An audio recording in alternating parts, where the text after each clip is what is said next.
Good morning मेरे मित्रों। जैसा कि हम लोग जानते हैं, बीपीएससी शिक्षक बहाली में बीपीएससी के द्वारा विशेष तौर पर एससीईआरटी बुक्स को फॉलो करने का निर्देश दिया गया है। तो मैं हाजिर हूं आप लोगों के बीच SCERT Bihar audio book series लेकर। आज इस वीडियो में हम लोग देखेंगे अध्याय 6 पदार्थों में परिवर्तन। आप अपने आसपास की कई चीज़ों को रोज़ देखते हैं। यदि आपको यह कहा जाए कि आसपास की चीज़ों में क्या कोई परिवर्तन दिखाई देता है, इस नज़रिए से चीज़ों का अवलोकन करने में ज़रूर उत्सुकता बढ़ेगी। तालिका 6.1। अब इस तालिका में आप के आसपास की जो आपको चीज़ें दिख रही हैं उनका नाम लिखने को बताया गया है। तालिका 6.1 में कुछ उदाहरण दिए गए हैं। ऐसी ही तालिका अपनी अभ्यास पुस्तिका में बनाइए। अपने घर या आसपास पाए जाने वाली चीज़ों के नाम इस तालिका में लिखिए। इनमें से कौन कौन सी चीज़ों में आपको परिवर्तन दिखाई देता है, अपने मित्र के साथ चर्चा कीजिए। पहले स्वयं अपने शरीर का अवलोकन कीजिए। समय पर आपके बाल बढ़ते हैं तथा नाखून बढ़ते हैं। यदि इन बालों तथा नाखूनों को नहीं काटेंगे तो ये बढ़ते चले जाएंगे। क्या परिवर्तन हो रहा है? हम अपने नाखून तथा बाल कटवाते हैं, पुनः ये बढ़ते हैं। आइए तालिका 6.1 में सूचीबद्ध घर की वस्तुओं के साथ क्रियाकलाप करें तथा इनमें होने वाले परिवर्तनों का अवलोकन करें। क्रियाकलाप 1। अखबार का एक बड़ा कागज लें तथा उसे मोड़ कर नाव बना लें। आप इसे पानी में चलाकर देख सकते हैं। नाव के मुड़े हुए कागज को पुनः सीधा करें। कागज से नाव तथा नाव से पुनः कागज प्राप्त कर सकते हैं। क्या इस कागज से अन्य खिलौने बनाकर तथा खोलकर पुनः कागज की पहले वाली स्थिति प्राप्त कर सकते हैं? क्या कागज का हवाई जहाज बनाकर ऐसा देख सकते हैं? क्रियाकलाप 2। थोड़ा आटा लेकर गूंदें। गूंदे हुए आटे की लोई बनाकर इसे रोटी बेल लें। इस बेली हुई रोटी को पुनः चकले से निकालकर लोई बना सकते हैं। क्रियाकलाप 3। एक गुब्बारा लें तथा उसे मुंह से हवा देकर फुलाएं। फूले हुए गुब्बारे से हवा निकाल लें। हवा निकालने के बाद गुब्बारा पिचक कर पुनः अपने पहले वाली अवस्था प्राप्त कर लेता है। इन तीनों क्रियाकलापों में आपने अवलोकन किया कि कागज, गूंथे हुए आटा तथा गुब्बारे के आकार में परिवर्तन हुआ तथा ये वस्तुएं अपने पहले के आकार में पुनः वापस आ जाते हैं। अब इन तीनों क्रियाकलापों को कुछ अलग ढंग से करने का प्रयास करते हैं। जिस अखबार के कागज को आपने नाव तथा हवाई जहाज बनाई थी उस कागज पर पेंसिल से नाव का आकार बनाकर कैंची से काटकर नाव तथा हवाई जहाज की आकृति प्राप्त कर लें। क्रियाकलाप 5।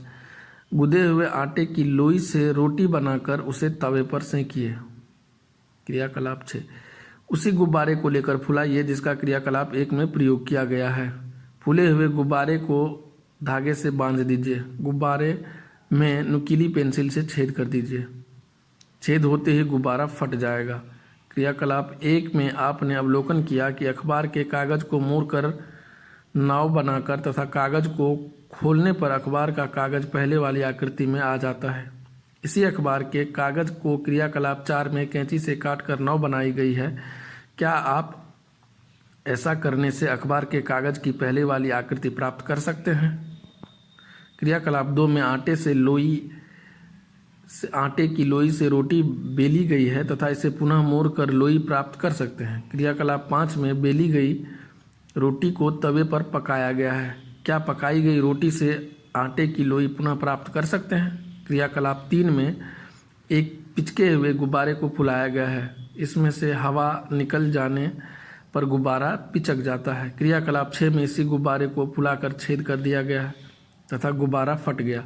क्या फटे हुए गुब्बारे को पुनः फुलाया जा सकता है अथवा गुब्बारे को पहली वाली आकृति में वापस लाया जा सकता है? Question mark. आप इन क्रियाकलापों के अवलोकन से यह पता लगाते हैं कि क्रियाकलाप 4, 5, 6 को वापस पलटा नहीं जा सकता है। उपयुक्त क्रियाकलापों से यह बात सामने आती है कि अलग अलग परिस्थितियों में किसी वस्तु को पुनः उसकी पूर्व अवस्था में लाया जा सकता है या वापस नहीं लाया जा सकता है। अब आप घर से बाहर जाकर आसपास की वस्तुओं पदार्थों में होने वाली परिवर्तनों को देखें तथा वर्णन करें कि क्या क्या हो रहा है। तालिका 6.2 में सामान्य परिवर्तन दिए गए हैं। इनमें से कुछ परिवर्तन में पूर्व अवस्था में लाए जा सकते हैं, कुछ नहीं, इन्हें छांटिए। 6.2 तालिका 6.2 इसमें है परिवर्तन पूर्व स्थिति में लाया जा सकता है और तीसरा कॉलम है पूर्व स्थिति में नहीं लाया जा सकता है। पहला है दूध से दही जमना, दूसरा ठंडे दूध से गर्म दूध, दूध से पनीर, चावल से भात बनना, कली से फूल, गोबर से गोईठा या कंडा, जमी हुई आइसक्रीम से पिघली हुई आइसक्रीम, कच्चे मिट्टी के गिलास, मिट्टी से ईंट का बनना। ऐसे ही और भी कुछ उदाहरण दिए गए हैं और जिसमें से कि आपको ये पता करना है कि क्या इसमें से इसे पूर्व की स्थिति में वापस लाया जा सकता है या फिर नहीं लाया जा सकता है। आपने कुम्हार को अपने चाक पर काम करते देखा होगा। वह मिट्टी की लोई को बर्तन में बदल देता है। कभी कभी आपने यह भी देखा होगा कि ठीक ढंग से बर्तन नहीं बनने पर वह उसे पुनः मिट्टी की लोई में बदल देता है। इस तरह के परिवर्तनों का अवलोकन कर आप पता लगा सकते हैं कि किस तरह का परिवर्तन है। कुम्हार इन मिट्टी के बर्तनों को आग में पकाते हैं। आग में पकने के बाद मिट्टी का रंग लाल या कहीं कहीं पर काला हो जाता है। क्या इस पके हुए मिट्टी के बर्तन से मिट्टी का ढेर या लोई बनाया जा सकता है? यह किस प्रकार का परिवर्तन है? आप अपने गांव में अक्सर बैलगाड़ी देखते होंगे। कभी कभी ये शहर में भी दिखाई पड़ती है। बैलगाड़ी के पहिए की गोलाई को देखिए। आप देखेंगे कि पहिए के चारों ओर लोहे के गोल पट्टी या रिम लगी होती है। यह रिम पहिए पर कैसे चढ़ाई जाती है? पहिए के आकार के बराबर रिम को ऐसे चढ़ाने में दिक्कत होती है तथा नहीं चढ़ती है। जब रिम को गर्म किया जाता है तो यह आसानी से पहिए पर चढ़ जाता है। ऐसा किस परिवर्तन के कारण हुआ? लोहे के अन्य औजारों हथौड़ी, कुदाल तथा खुरपी आदि में लकड़ी के हत्थे चढ़ाने में किस तरह की प्रक्रिया लकड़ी के हत्थे पर औजारों को कसा जा सकता है? क्रियाकलाप 7। आप बर्फ के टुकड़े को इसी बर्तन में रखें तथा अवलोकन करें। आप देखेंगे कि बर्तन में कुछ जल जमा हो गया है। आप बर्तन तथा जल में क्या फर्क पाते हैं? आप बर्फ तथा जल में क्या फ़र्क पाते हैं? बर्फ़ के टुकड़ों को दबाने पर कड़ेपन का अनुभव होता है। पिघले हुए बर्फ़ के जल को प्लेट या गिलास में डालें। आप देखेंगे कि जल जिस बर्तन में रखा होता है उसी का आकार ले लेता है। बर्फ़ के टुकड़े को किसी भी बर्तन में रखने पर आकार नहीं बदलता। बर्फ़ नहीं पिघलने की स्थिति में अपना आकार बनाए रखता है। बर्फ़ एवं जल दोनों पदार्थ हैं। बर्फ़ की इस अवस्था को पदार्थ की ठोस अवस्था कहते हैं। जल द्रव अवस्था है क्योंकि यह अपना आकार परिस्थिति के अनुसार बदलता रहता है। अब आप बर्फ़ वाले बर्तन को गर्म करें तथा ढक कर रखें। जब आप ढक्कन को हटाएंगे तो भाप निकलकर फैलते हुए नजर आएगी। निकलती हुई भाप की आकृति को देखने पर यह अनिश्चित आकार में किसी भी दिशा में बढ़ते हुए दिखाई देती है। यह पदार्थ की गैसीय अवस्था है। इस प्रकार आप देखते हैं कि पदार्थ की 3 अवस्थाएं होती हैं: ठोस, द्रव तथा गैस। जब आप ढक्कन हटाते हैं तो आपको ढक्कन पर जल की बूंदें भी नजर आएंगी। क्या जलवाष्प ठंडा होकर जल में बदल गया? आप जब बर्तन को गर्म करना बंद कर देते हैं तो भाप निकलना बंद हो जाती है। क्या जल को पुनः बर्फ में बदल सकते हैं? आपने आइसक्रीम वाले से आइसक्रीम खरीदकर खाई होगी। आप अपना हाथ आइसक्रीम के बक्से में डालेंगे तो काफ़ी ठंडा अनुभव करेंगे। जब आप आइसक्रीम उन बक्सों से निकालते हैं तो उससे जल टपकने लगता है। ऐसा क्यों होता है? विचार कीजिए।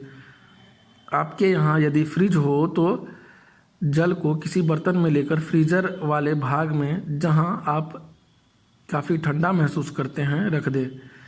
आप कुछ घंटे के बाद देखेंगे कि जल बर्फ़ में बदल गया है। हमने देखा कि पदार्थ की अवस्था में परिवर्तन में गर्मी या ठंडा का होना जरूरी है। अतः हम इस तरह कह सकते हैं कि जलवाष्प को ठंडा करने पर ऊष्मा निकालने पर जल तथा जल को ठंडा करने पर बर्फ में बदल जाता है।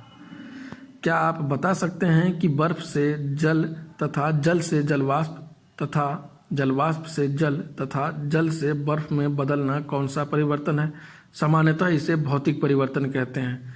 अगली कक्षाओं में हम इस पर विस्तृत चर्चा करेंगे। देखिए, ये जो स्थिति है, कई बार इससे क्वेश्चन बन जाता है कि इसमें से भौतिक परिवर्तन के उदाहरण कौन से हैं। तो इस चीज़ को थोड़ा सा ध्यान से एक बार और सुन लीजिए। जलवाष्प से जल, जल से जलवाष्प, जलवाष्प से जल, जल से बर्फ, ये जो है ये सब भौतिक परिवर्तन के उदाहरण हैं। अगली कक्षाओं में हम इस पर विस्तृत चर्चा करेंगे। क्या सभी ठोस पदार्थों को गर्म करने पर ठोस से द्रव तथा गैस, ठोस से द्रव तथा द्रव से गैस में बदला जा सकता है? क्रियाकलाप 8।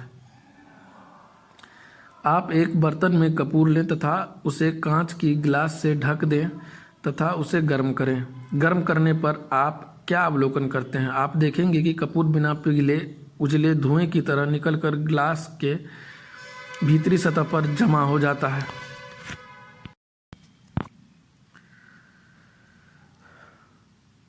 गर्म करने पर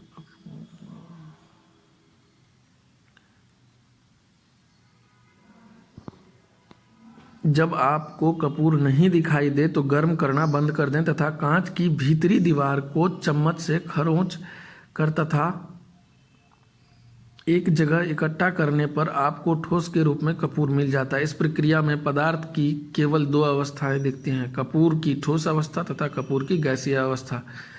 इस तरह का क्रियाकलाप नौशादर को लेकर भी कर सकते हैं। क्रियाकलाप 9।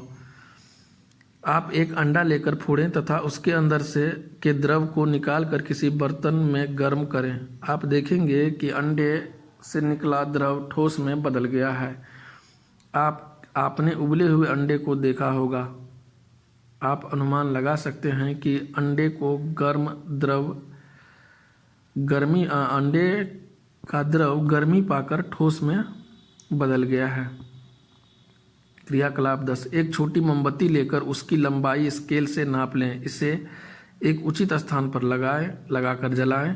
कुछ समय तक जलने दें। मोमबत्ती को बुझा दें तथा पुनः उसकी लंबाई माप लें। क्या आप लंबाई में कुछ अंतर पाते हैं? क्या मोमबत्ती की पहले वाली लंबाई पुनः प्राप्त की जा सकती है? ऐसा परिवर्तन रासायनिक परिवर्तन की श्रेणी में रखते हैं। ऐसे परिवर्तन को रासायनिक परिवर्तन की श्रेणी में रखते हैं। इस पर विस्तृत चर्चा अगली कक्षाओं में करेंगे। यदि हम कुछ मोम बर्तन में लें और गर्म करें तो क्या इस परिवर्तन को पलट सकते हैं? उपयुक्त क्रियाकलापों के परिवर्तन की दृष्टि से क्या क्या अनुमान या निष्कर्ष निकाल सकते हैं? आपने क्रियाकलापों से यह अवलोकन किया कि ठोस पदार्थ गर्म करने पर द्रव अवस्था तथा गैसीय पदार्थ गैसीय अवस्था में बदल जाती है। कोई ठोस से सीधे गैसीय अवस्था में तथा ठंडा होने पर पहले वाली अवस्था प्राप्त कर लेता है।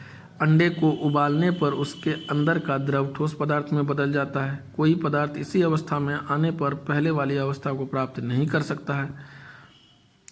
अवस्था परिवर्तन के लिए पदार्थों के विशिष्ट गुण एवं प्रकृति हैं, जिनके अनुसार अलग अलग स्थिति में अवस्था में परिवर्तन होता है। यह परिवर्तन पदार्थ की अवस्था, आकार, रंग या गुण में हो सकते हैं। हमने सीखा वस्तुओं पदार्थों की अवस्थाओं में परिवर्तन होता है। कुछ पदार्थ की अवस्था में परिवर्तन के बाद उन्हें पुनः पूर्व की अवस्था में लाया जा सकता है। कुछ परिवर्तन ऐसे होते हैं जिनमें पदार्थ को पुनः पूर्व की अवस्था में नहीं लाया जा सकता है। इस तरह हमारा अध्याय 6 समाप्त होता है। दोस्तों, अगर मेरा प्रयास आप लोगों को उपयोगी लग रहा तो प्लीज़ हमारे चैनल को सब्सक्राइब करें ताकि आने वाले वीडियोज़ की नोटिफिकेशन आपको मिलती रहे। और हाँ, जाते जाते वीडियो को लाइक भी करते जाइए। तो फिर मिलते हैं इस सीरीज़ के अगले भाग में। तब तक खुश रहिए, मस्त रहिए। जय हिंद।